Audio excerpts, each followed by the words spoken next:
Hello everyone, welcome to चर्चित presents cult classic revision, जहां हम बात करते हैं कुछ ऐसी फिल्मों के बारे में जिन्होंने सिनेमा को रीडिफाइन किया है। और इस सीरीज में हम बात करने वाले हैं स्टैनली क्यूब्रिक की monumental sci fi epic film 2001 a space odyssey. इस फिल्म ने न केवल साइंस फिक्शन के पूरे लैंडस्केप को चेंज कर दिया था, बल्कि ह्यूमन इवोल्यूशन को भी लेकर बहुत इंपॉर्टेंट सवाल उठाते हैं और ह्यूमन एग्जिस्टेंस को समझाने की पूरी कोशिश भी करती है। So without wasting any time, let's embark on this journey through space and time. 2001 a space odyssey एक बहुत ही दूरदर्शी कहानी है जो मनुष्य के उदय से लेकर अंतरिक्ष की सीमाओं तक फैली हुई है। फिल्म की शुरुआत होती है एक मिस्टीरियस से मोनोलिथ की डिस्कवरी से, जो ह्यूमन के अर्ली डेवलपमेंट को इन्फ्लुएंस करती है। इसके डिस्कवरी के मिलियंस ईयर बाद ह्यूमैनिटी चांद पर एक मोनोलिथ डिस्कवर करती है जो मून से जुपिटर तक सिग्नल भेजता है। The story then follows the spacecraft Discovery for its mission to be at Jupiter by astronaut Dave Roman Frank Cole and their sensitive computer HALE 9। इस मिशन पर जैसे उनका कंप्यूटर HALE 9000 अनसर्टेन होता रहता है, फिर कृत्रिम बुद्धिमत्ता यानी कि आर्टिफिशियल इंटेलिजेंस ह्यूमन इवोल्यूशन और कॉस्मिक मिस्ट्री को एक्सप्लोर करने लगती है। 1968 में बनी इस खूबसूरत फिल्म ने टेक्नोलॉजी के इस्तेमाल को रीडिफाइन किया था और ये चलचित्र साइंस फिक्शन के जॉनरा की one of the most influential फिल्मों में से एक है। 2001 अ स्पेस ओडिसी सिर्फ एक फिल्म नहीं है, इट्स अ कल्चरल फिनोमेनन जिसने सिनेमा और सिनेमा के परे भी कई लोगों पर बहुत ही गहरा प्रभाव छोड़ा है। It has inspired a huge number of film makers और आने वाले समय में भी ये करती रहेगी।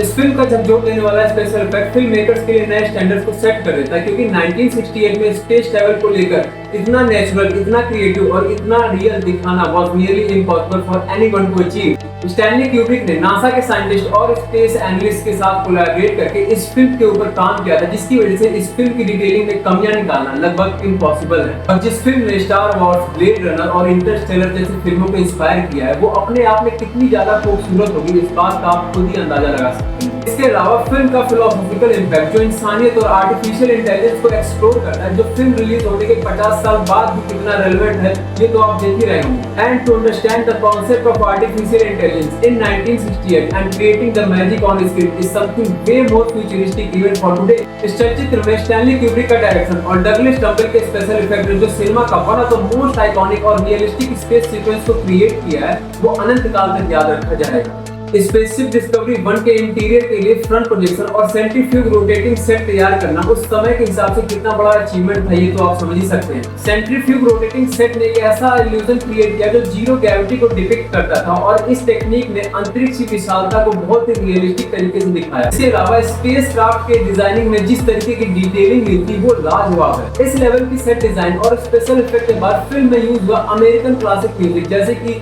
रिचर्ड स्ट्रॉस का द ब्लू डैन्यूब फिल्म को ग्रैंड और टाइमलेस बनाती है। इसके अलावा फिल्म का स्टार गेट वाला सीक्वेंस, जिसे स्लिट स्क्रीन फोटोग्राफी द्वारा अचीव किया गया था, हमें एक साइकेडेलिक जर्नी पर ले जाता है, और ये विजुअल इफेक्ट की दुनिया का एक लैंडमार्क है। स्टैनली क्यूब्रिक ने इन टेक्निक्स का इस्तेमाल करके एक ऐसी मास्टरपीस फिल्म बनाई, ऑडियंस को कभी ना भुला देने वाला एक्सपीरियंस देता है, which forces you to immerse in the cosmic history at the heart of the film. बाकी आप कितना भी विजुअल इफेक्ट डाल लें या फिर कोई भी टेक्निक का यूज कर लें, फिल्म के एक्टर्स अगर अच्छी परफॉर्मेंस नहीं देते हैं तो स्टोरी टेलिंग का कोई मतलब नहीं होता, और जो फिल्म होती है वो भी फीकी लगने लगती है। फिल्म में डेव कोमेन के रोल में कैरेट डूड और फ्रैंक कोले के रोल में गैरी लॉकवुड ने बहुत ही बैलेंस और इफेक्टिव परफॉर्मेंस दी है। अंतरिक्ष में यात्रा करने का अकेलापन और तनाव इनके एक्सप्रेशन से साफ दिखाई पड़ता है, तो वहीं पूरी ह्यूमैनिटी को अपने कंधों पर ढोने की जिम्मेदारी भी दिखाई पड़ती है। इसके अलावा there interaction with HALE 9000 which is voiced by Douglas Dane added a chilling psychological layer to the film। देखिए, मेरे हिसाब से HALE 9000 सिनेमा के सबसे यादगार कैरेक्टर्स में से एक है। His calm, reserved voice with his increasingly dangerous behavior creates a sense of unease and explore the potential power of artificial intelligence। HALE की iconic line "Sorry Dave, I'm afraid I can't do that" मनुष्य और machine के बीच के conflict को perfectly depict करती है। ये film मानवीय बुद्धि, चेतना और मशीन के इंटेलिजेंस के नेचर के ऊपर सवाल उठाती है और मनुष्य में मौजूद संवेदना की इंपॉर्टेंस को हाईलाइट करती है। और इस फिल्म के अंत में डेव कोमेन का स्टार चाइल्ड में कन्वर्ट होना ह्यूमन इवोल्यूशन के नए स्टेज को डिपिक्ट करने की कोशिश करता है, जो हमारे संभावित भविष्य पर कमेंट्री करता है और मनुष्य को अपनी चेतना पर विश्वास रखने का संदेश देता है। To conclude, I would say 2001 A Space Odyssey is a cinematic odyssey that transcends its genre।